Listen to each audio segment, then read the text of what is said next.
heard the new one and kind of flip out, like, how did you do that? I don't know. But, you know, when we were in the studio, I was like, I don't know what's happening, Mike, but just let me go with it, you know, and it worked out really nice. And my friend Shannon Hoon's in a band, Blind Melon, and he's from Indiana, and they were doing Don't Cry back there. Yeah. They got a bootleg demo tape in Lafayette, and I didn't even know him. I'd known his sister. But he has a really gorgeous voice, so we do like kind of a duet on the songs. Oh, wow. He sings on 4 songs. He sings on The Garden, and sings on You Ain't the First. Yeah. Yeah. Well, there's a lot of other vocalists on this, right? I mean, is he singing songs?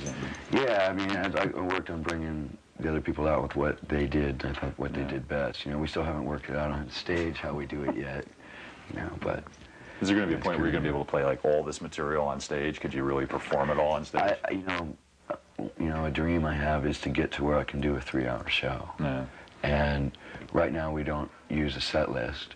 We just pick song to song on how it feels and what we think we can perform best and what I think vocally I can do best, because it's still warming up.